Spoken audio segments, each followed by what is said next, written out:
Tuan Yang di-Pertua, pada masa ini, keluasan kawasan pewartaan Tanah Rizab Melayu sehingga 31 Disember 2022 adalah 4,906,406.42 hektar. Ia menunjukkan peningkatan sebanyak 0.67% berbanding 4,963,190.8 hektar pada tahun 2021. Kementerian merekodkan data keluasan ini berdasarkan kepada kutipan data daripada pihak berkuasa negeri di Semenanjung Malaysia.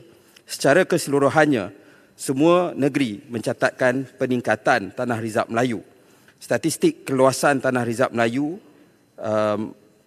mengikut negeri pada tahun 2022, saya akan sertakan secara bertulis kepada Yang Berhormat.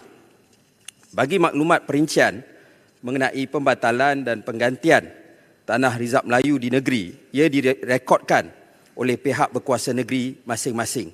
Ini adalah selaras dengan peruntukan Perkara 89 Perlembagaan Persekutuan yang melindungi tanah simpanan Melayu yang tidak akan berkurangan keluasannya apabila berlaku pembatalan, dan pihak berkuasa negeri hendaklah menggantikan keluasan kawasan yang telah dibatalkan dengan tanah-tanah lain yang sama jenis dan luasnya sebagai tanah simpanan Melayu.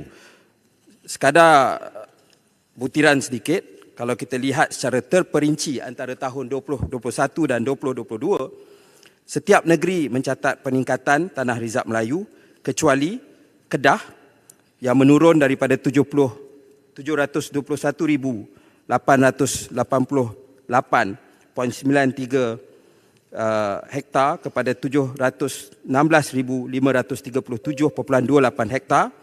Kuala Lumpur daripada 1,003.56 hektar kepada 99.48 hektar, dan Perak 953,042.67 hektar kepada 953,040.87 hektar. Negeri-negeri lain semua mencatat peningkatan, termasuklah jumlah besar Tanah Rizab Melayu di seluruh Semenanjung Malaysia. Maran. Terima kasih, Datuk Yang Tua. Terima kasih, Timbalan Menteri.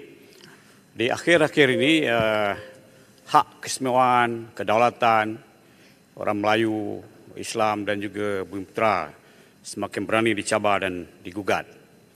Saya ingin tahu dalam soalan kes ini, berapa banyakkah kerugian yang dialami oleh sama ada orang Melayu ataupun kerajaan dan negara akibat daripada kelewatan langkah-langkah tindakan bagi mengganti balik Tanah Rizab Melayu ini. Dan apakah kerajaan bercadang untuk membentangkan kertas putih pada kerajaan, pada kita, pada negara untuk mengalangi dan menyelesaikan masalah ini.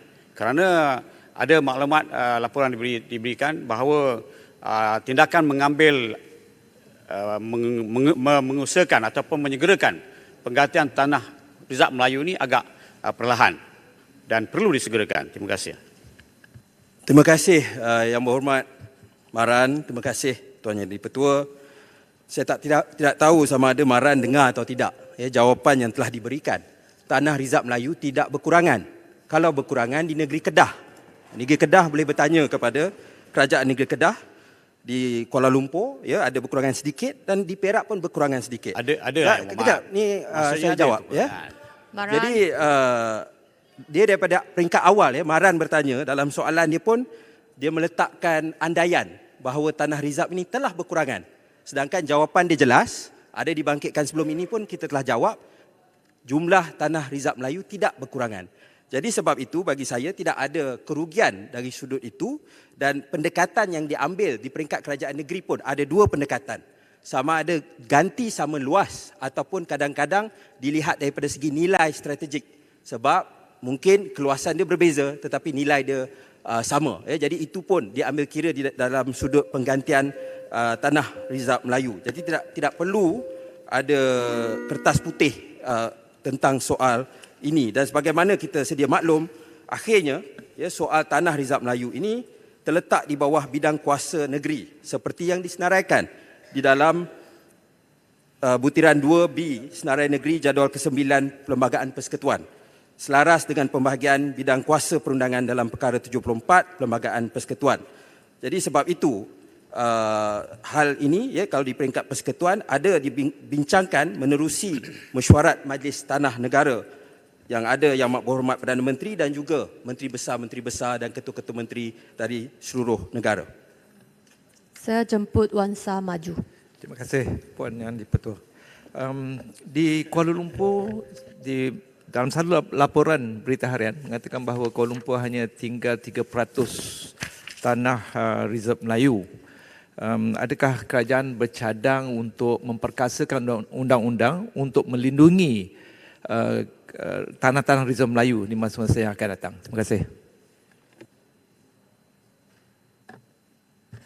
Okay, terima kasih Yang Berhormat Wangsa Maju. Sebagaimana saya sebut tadi, kalau kita lihat di Kuala Lumpur ini, rekod yang terawal yang ada di tangan saya ialah pada tahun 1986, 729 hektar. Dan hari ini dia sebanyak 999.48 hektar. Dalam tahun-tahun antara tu ada turun, ada naik. Jadi sebagaimana kita maklum, Kuala Lumpur datang kemudian, wilayah persekutuan ini datang kemudian, dan kita akan lihat kalau perlu ada mekanisme terbaik untuk memastikan tanah Rizab Melayu yang masih ada di Kuala Lumpur ini dapat dipertahankan sebaik mungkin. Ini akan kita kaji di peringkat kerajaan.